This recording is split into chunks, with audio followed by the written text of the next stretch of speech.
In a significant discovery, NASA has found molecular building blocks of life in the clay samples its OSIRIS-Rex spacecraft had collected from the asteroid Bennu in 2020 and returned to Earth in 2023. An analysis of the sample has revealed that it contains the bioessential sugars ribose and glucose. RNA uses ribose for its structure.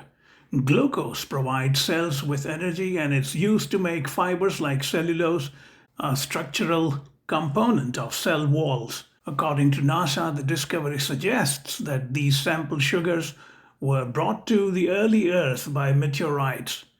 NASA scientist and OSIRIS-Rex co-investigator Daniel Glavin explained the findings. My name's Danny Glavin. I'm an astrobiologist at NASA's Goddard Space Flight Center, and I'm leading the sample organics analysis team for the OSIRIS-Rex mission. So OSIRIS-Rex is NASA's first asteroid sample return mission.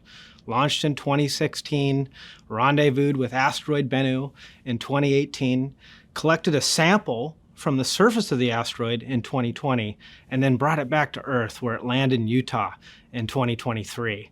And now this sample is available for scientists to study around the world to look for chemicals, and including the building blocks of life, which is what our team is interested in.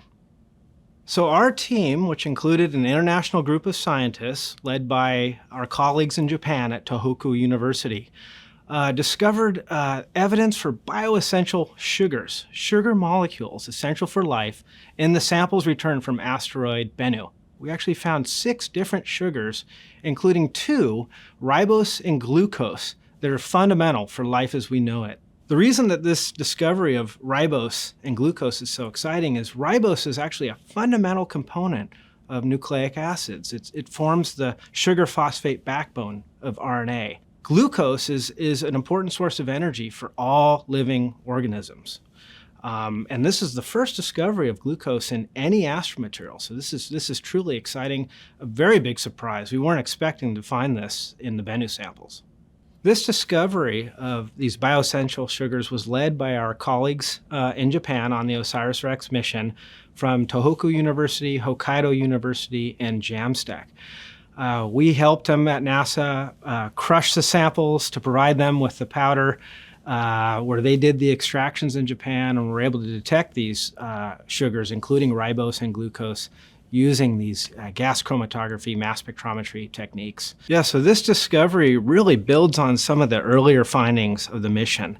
When we first started the sample analysis, we discovered amino acids, in fact, 14 of the 20 protein amino acids found in life.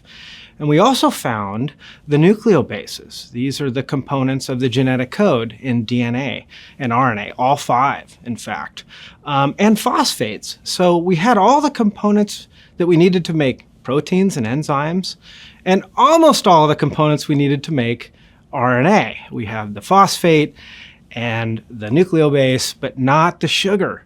And so this discovery of ribose was actually really critical. It filled in that missing component of this nucleic acid that some believe was really needed for the origin of life on Earth. Yeah, so what we're learning now with the discovery of all the 3 main components, the building blocks of life, in the samples from Bennu, is that these actually formed very early on in the outer part of the solar system, 4.5 billion years ago. You had chemical reactions inside the asteroid Bennu parent body, this icy body with melting and fluid, salty brines that actually formed the sugars and some of these other building blocks of life. And then the parent body was flung into the inner solar system, into the asteroid belt, where it was eventually disrupted and reaccreted to have what we now have, asteroid Bennu, a rubble pile. What this means is that these building blocks of life were distributed from the outer solar system all the way into the inner solar system. They were everywhere, ubiquitous, which really makes me more optimistic that not only could these building blocks have enabled life on Earth, but potentially elsewhere, Mars, Europa, the outer solar system. I'm becoming much more optimistic that we may be able to find life beyond Earth, even in our own solar system. In a sense, the findings vindicate the theory of panspermia, that life was seeded on Earth, pioneered by Dr. Nalin Wickramasinghe, along with Sir Fred Hoyle in the early 1970s. cometary panspermia, as they called it, said that comets carry the seeds of life and distribute them throughout the universe. The theory, a modern theory of panspermia that we've developed over some 4 decades now, myself, the late Sir Fred Hoyle, and a whole lot of colleagues, collaborators, students, states that life could not have started from simple molecules here on our Earth.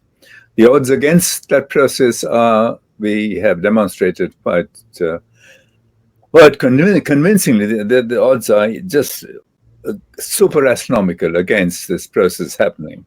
So life, in our view, then, is a truly cosmic phenomenon. And it is distributed right across the universe, throughout the galaxy, throughout every habitable place in the universe, we reckon must have the legacy of cosmic life within it.